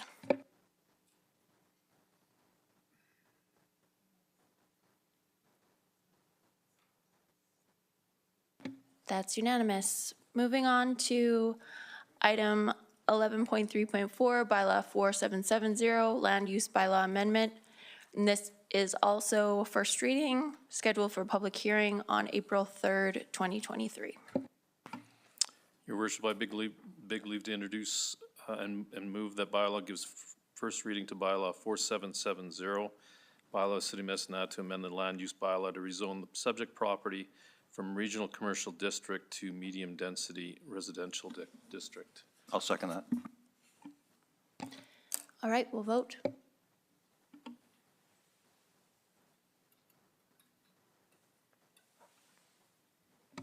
That's unanimous. Item 11.3.5 is just for information, unless Councillor Hirsch or Councillor McGogan, you have any comments on that? Nope. All right. 11.3.6, bylaw 4775, land use bylaw amendment. This too is first reading with a public hearing date scheduled for April 3rd, 2023. Thanks, Your Worship. I move that council give first reading to bylaw 4775, a bylaw of the City of Medicine Hat to amend the land use bylaw to rezone the subject property from Community Services District to Medium Density Residential District. Second. And we'll vote.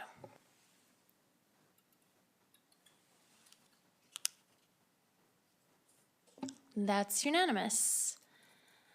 We'll move on to item 12.1 under new business. This is bylaw 4777, revising bylaw 4723, which amended the electric utility bylaw. I move that council gives first reading to bylaw 4777, a bylaw of the City of Medicine Hat, to revise bylaw 4723 to rectify a clerical omission. A second. Thank you. Managing Director Pankos, do you want to give some clarification around this? Yes, thank you, Mayor Clark. For the benefit of council and the general public, what had been missed in this particular bylaw was the letters E.3.1, and that ultimately meant that we were missing the small commercial class for a particular attachment within the bylaw. So hopefully that helps for clarity. Okay, thank you. So we will vote on the motion to give first reading to bylaw 4777.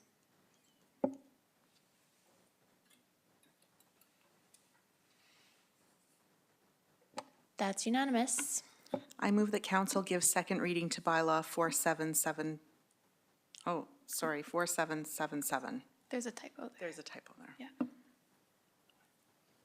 Good catch. I'll second. Comments or questions? Seeing none, we'll vote on second reading.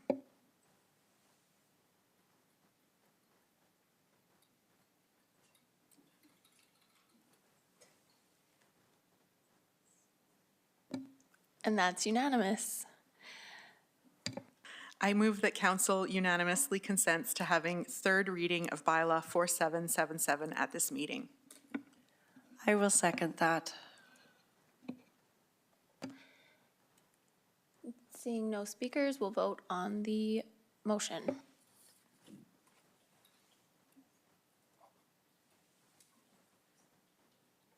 That's unanimous. I move that council gives third and final reading to bylaw 4777. And I will second. Seeing no speakers, we'll vote on the motion.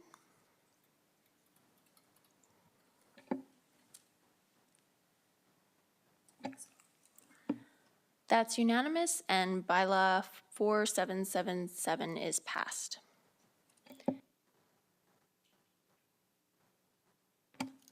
Moving on to bylaw 4781, road closure. This is first reading of a bylaw that has a public hearing date scheduled for April 3rd, 2023. I move that council gives first reading to bylaw 4781, a bylaw of the City of Medicine Hat to close the roads west of 5th Ave Southeast as described. Second that. We will vote.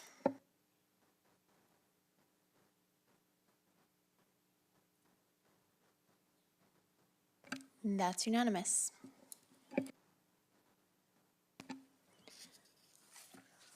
Moving on to item 12.3, economic development. City Manager, would you like to introduce this item?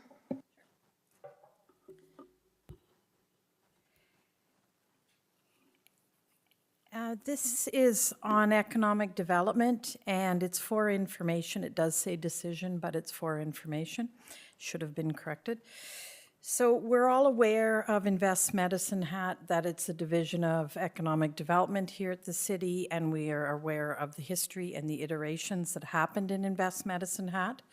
This briefing note is just for information for council, recommendation that we continue on with Invest Medicine Hat, and that the new Chief Economic Development Officer report directly to the city manager and be under the organizational umbrella of the city manager. There is the matter of the lands division, because now there is land split up between the city operations under planning as well as economic development. And in the recommendation, that is something that myself and the executive team need to address rather quickly. In the meantime, it's my feeling that this position and this division have been languishing for far too long. We're missing a lot of opportunities right now by having this vacant. So it's my intention that I move forward to hire this position and to revisit the department and the division to make sure that we have the resources in place, the manpower we need, so that we can move this forward. Councillor Knodel? Thanks, Mayor Clark, through the chair. I think it's evident, based on past conversations, that we as a group, well, I know I can speak for myself for sure, think that this is of essential importance. And I am grateful it came forward so that the general public has an awareness that it is a priority, and it's not only a priority for us, but it's a priority for you and your team. So I can't say more about how grateful I am that this is coming forward and something's getting done, because for me, it's been too long and it's a huge gap. So thank you for making sure this came forward, and I'm certainly in support of moving forward and doing something. Councillor Hyder?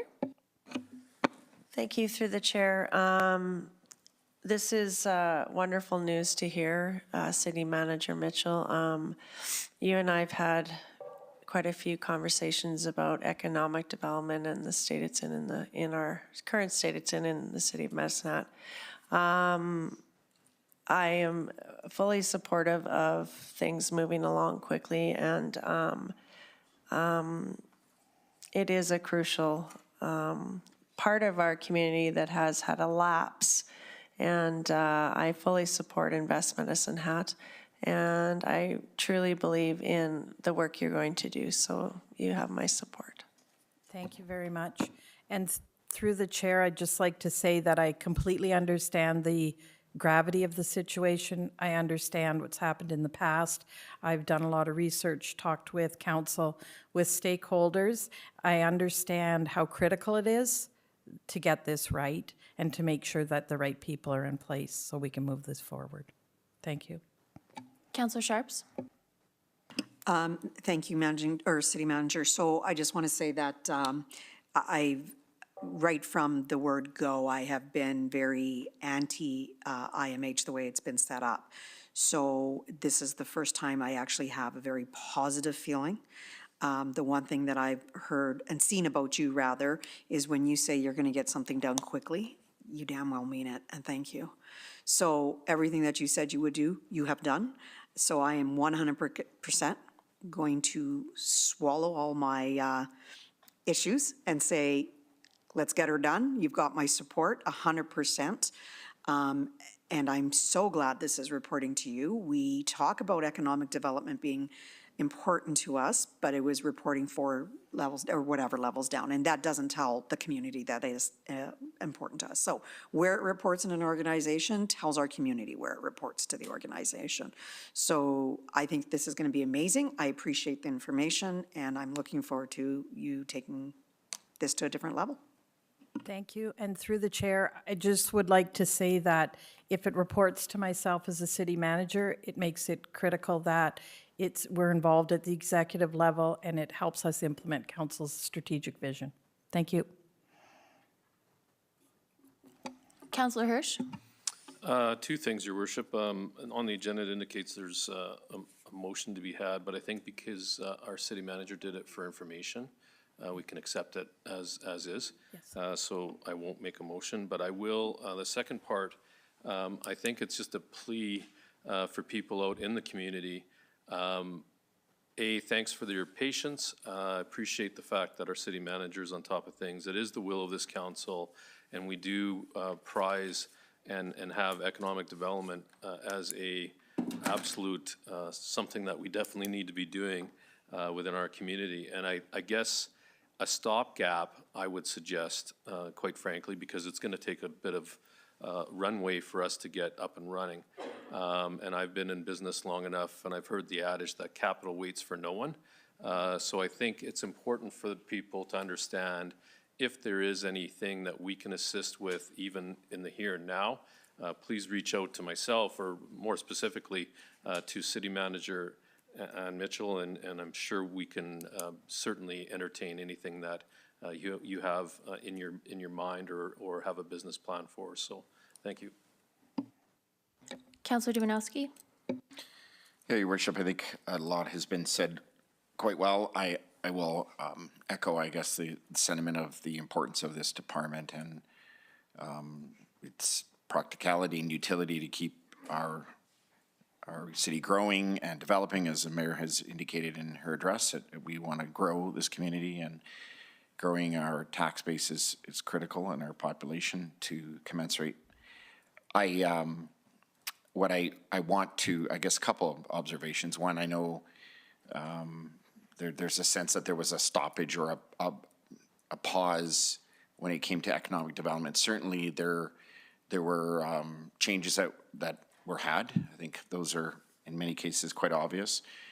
Economic development continued in Medicine Hat and will continue going forward. What we were short of, I guess, is a clear direction from what is now our permanent city manager hire. And I think that's a critical piece that kind of forces this and sets us apart from maybe the past year or so. We can't afford ever to allow economic development and the development community to feel that we are not doing anything but moving forward. This signals that very clearly today. I also like the fact that there's some validation that through your review and your consultation with stakeholders that the IMH model works, and but it has every opportunity to be molded and changed and modified as you see fit. So we put a lot of confidence in you, certainly today, and the department to continue to move economic development in Medicine Hat forward. And we look forward to new and hopeful announcements in the near future. Thank you. All right. Seeing no further speakers, we will accept this for information. I too am excited to get moving a little quicker on the economic development front. But I also do want to express our gratitude to Managing Director Pancoast for filling in as acting Managing Director of Invest Medicine Hat for the previous few months, in addition to your role as Managing Director of Strategic Management and Analysis. So thank you.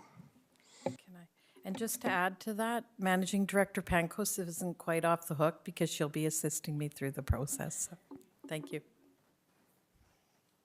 All right, seeing no further business, this meeting is adjourned.